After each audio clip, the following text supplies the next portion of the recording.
ఆత్మకూరు మండలం తోపుదుర్తి గ్రామానికి చెందిన మహేశ్వర్ రెడ్డి. అబ్బాయి చిన్న వయసు ఉన్న చాలా చలాకీగా పిల్లలతో కలిసి బాగా మంచి చదువరి, పిల్లలతో అందరితో కలిసి బాగా యాక్టివ్గా ఉన్న పిల్లోడు. అంటే నాకు పరిచయం ఉన్నంత వరకు ఆ అబ్బాయిని చూస్తే మన ఇంట్లో పిల్లలు, ఆ వయసు పిల్లలు తిరుగుతూ ఎటువంటి కల్మషం లేకుండా తిరుగుతా అంటే వాళ్ళు ఎలా అనిపిస్తుందో మనకు, అటువంటి క్యారెక్టర్ ఉన్న వ్యక్తి, అందరితోనూ మమేకమయ్యే వ్యక్తి, ముందుకెళ్ళే వ్యక్తి.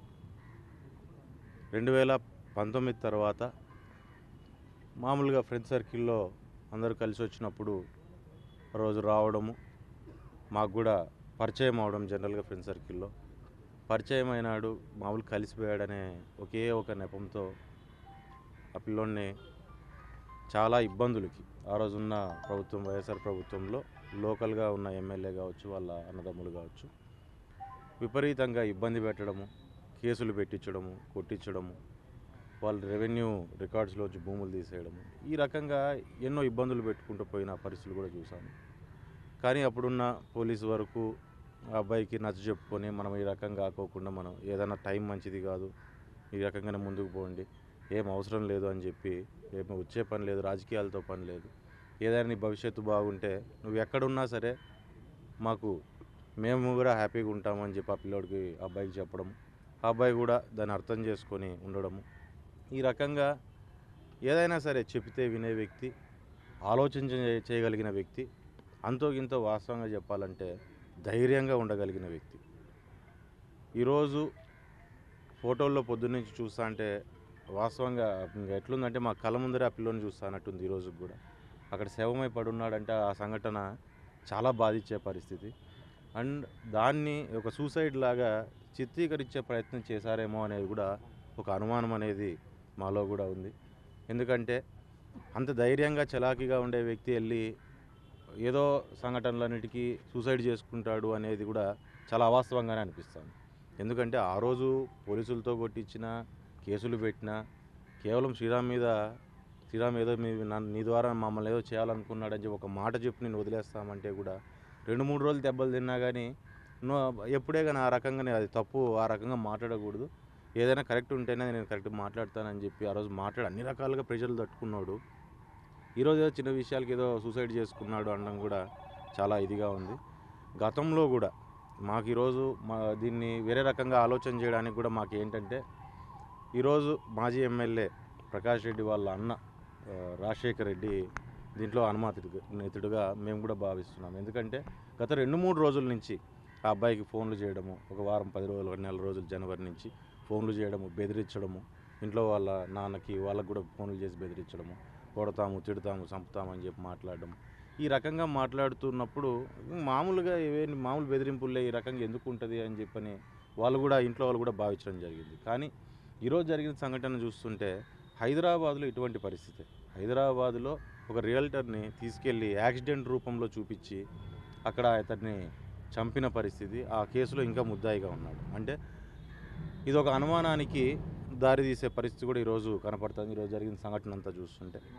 కానీ ఏదేమైనా మన ఇంట్లో పిల్లలు ఉన్నట్లు ఈరోజు ఎమ్మెల్యే కావచ్చు, వాళ్ళ అన్నదమ్ములు కావచ్చు, ఒక విషయం ఆలోచన చేయాలి.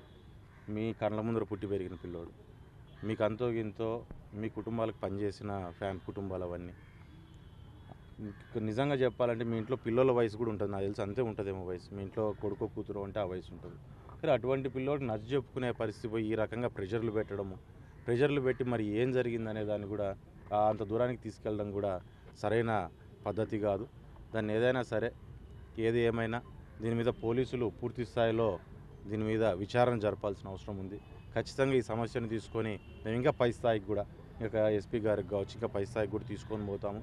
దీని మీద పూర్తి స్థాయిలో సమగ్రమైన విచారణ జరగాల. ఎవరు ప్రోద్బలం ఉంది, లేకుంటే ఎవరన్నా దీన్ని వారేమన్నా ఫిజికల్గా ఉండి ఏమన్నా చేశారా ఏంటి అనేది కూడా మాకు ఖచ్చితంగా తెలియాల్సిన అవసరం ఉంది.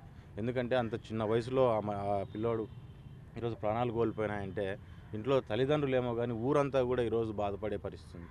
ఊరంతా కూడా కళ్ళ ముందు నిన్న మొన్న తిరుగుతాను పిల్లోడు ఈరోజు లేడు అంటే చాలా బాధాకరమైన పరిస్థితి. దాంట్లోనూ ఏదో యాక్సిడెంటో ఇంకోటో జరిగిందంటే ఇంకో రకంగానే ఈ రకంగా జరగడము, ఆ రకంగా బాడీ అక్కడ పడుండడం ట్రాక్ పక్కన చూస్తుంటే కూడా ఈరోజు గ్రామస్తులు కావచ్చు, మండలంలో నాయకులు కావచ్చు, మొత్తం నియోజకవర్గమే ఈరోజు ఒక బాధలో మునిగి తేలే పరిస్థితి ఆ ఫోటోలు చూసినప్పటి నుంచి పొద్దున్న నుంచి. ఖచ్చితంగా దీని మీద అంత సులువుగా ఇడిచిపెట్టే పరిస్థితి ఏం లేదు. ఖచ్చితంగా పూర్తి స్థాయి విచారణ చేస్తాము. దీన్ని తప్పుదోవ పట్టించడానికి అనేకమైన మధ్యలో కారణాలు ఖచ్చితంగా రేపు పొద్దున బయటకు వస్తారు. వాళ్ళకి ఆ సమస్య ఉంది, వీళ్ళకి ఈ సమస్య ఉంది, ఈ సమస్య వల్ల జరిగింది, ఆ సమస్య వల్ల జరిగింది అంటారు. కానీ మాకు తెలిసిన మహేశ్వర్ రెడ్డి అయితే భయపడేవాడు కాదు. ఊర్లో వాళ్ళకి తెలిసిన మహేశ్వర్ రెడ్డి భయపడేవాడు కాదు. ఏ సమస్యనైనా ధైర్యంగా ఎదుర్కొనేవాడు.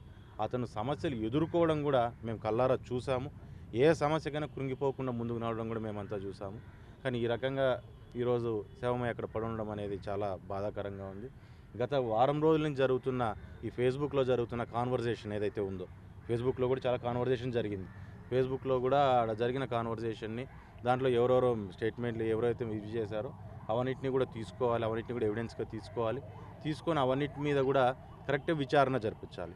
ఇందులో నిందితులు ఎవరైతే ఉన్నారో వారి మీద పూర్తి స్థాయిలో ఖచ్చితంగా చట్టం కూడా పోలీసులు కూడా చర్యలు తీసుకోవాలని కోరుతున్నాం. ఈ సమస్యను పైదాకా తీసుకెళ్ళి ఖచ్చితంగా దీనికి ఒక సొల్యూషన్ తీసుకొచ్చి ఎవరు చేశారనేది దీన్ని కూడా నిగ్గు తేల్చడానికి సిద్ధంగా ఉన్నాం.